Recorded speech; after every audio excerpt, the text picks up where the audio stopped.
عابد صاحب جب پارلیمان کی بات کریں تو لیڈرشپ جو مین ہے، نواز شریف کو کبھی سزا پکڑ کے کوئی جج دے کے جیل میں ڈال دیتا ہے، 2 سال بعد پتہ چلتا ہے غلط سزا دی تھی، باہر نکال دو۔ آج کل عمران خان پہ رگڑا چل رہا ہے، پتہ چلے 1-2 سال بعد یہ زیادہ تر کیسز یا طریقہ کار کے اوپر سپریم کورٹ اس وقت کی کہے نہیں سارا کچھ غلط ہے، سب کچھ چھوڑ دو۔ تو کیوں نہیں ابھی پارلیمان اس نظام کو ٹرانسپیرنٹ کرتی، مضبوط کرتی، بہتر کرتی؟ دیکھیں ملک صاحب، میں نے وہ بھی دور دیکھا ہے ایل ایف او کے جنہوں نے حلف لیا، جنہوں نے نہیں بھی لیا، اور بہت سے ایسے آنریبل ججز تھے جنہوں نے اس وقت مشرف کی مراد کو ٹھکرایا۔ ہم نے تو، اور عمران خان صاحب وہ اس وقت ہمارے ساتھ ان صفوں میں موجود ہوتے تھے اس پارلیمان کے اندر جب ایل ایف او کو اگینسٹ تھی۔ تو یہ سب شیب و فراز سے سب لوگ گزرتے ہیں، جب اقتدار میں آتے ہیں تو پارلیمان کا کام ایک محور ہے، عوام کا ایک مرکز ہے، اور عوام پارلیمان، اور جیسے آپ نے جوڈیشل سسٹم کی ایکٹیویزم کی بات کی، ایک افتخار چودھری صاحب کو بہت بڑا اللہ تعالیٰ نے چانس دیا تھا، اس کے بعد ثاقب نثار کو ایک بہت بڑا چانس دیا تھا، لیکن وہ انہوں نے اپنی ذات کی طرف لے کر، جیسے بھی انہوں نے کہا کہ ہاسپٹلز پہ چلے جائیں، لوگوں کو لے کر ڈیم فنڈز اکٹھا کرنے شروع کر دیں، بلکہ آپ اپنا جوڈیشل سسٹم ٹھیک کرنے کے بجائے آپ پارلیمان کو گرانے چلے جائیں۔ بالکل میں آپ کی باتوں سے متفق ہوں، ایسا ہونا چاہیے۔ جج ارشد ملک صاحب کی اس وقت کی جو ریکارڈنگ تھی، اس وقت ایکشن کیا ہوتا،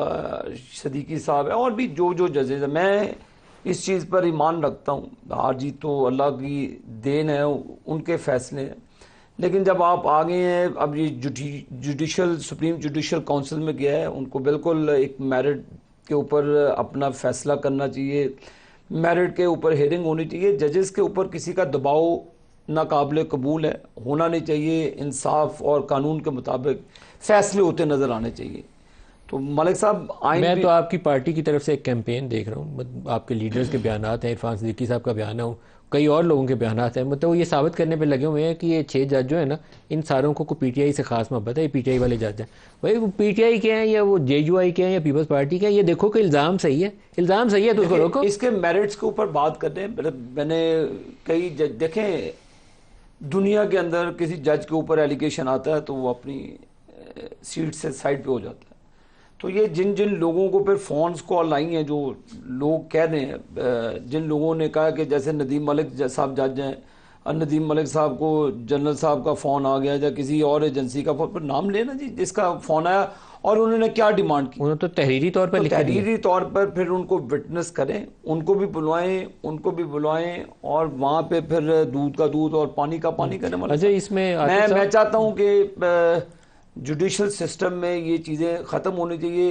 فیصلے فیور میں ہوئے، 100 ضمانتیں ہوئیں، میں بھی ان چیزوں کا پتہ ہے، مجھے ہماری نہیں ہوتی تھی، مجھے اس چیزوں کا بھی پتہ ہے، لیکن یہ دباؤ کے بغیر جوڈیشل سسٹم ہونا چاہیے، ان کی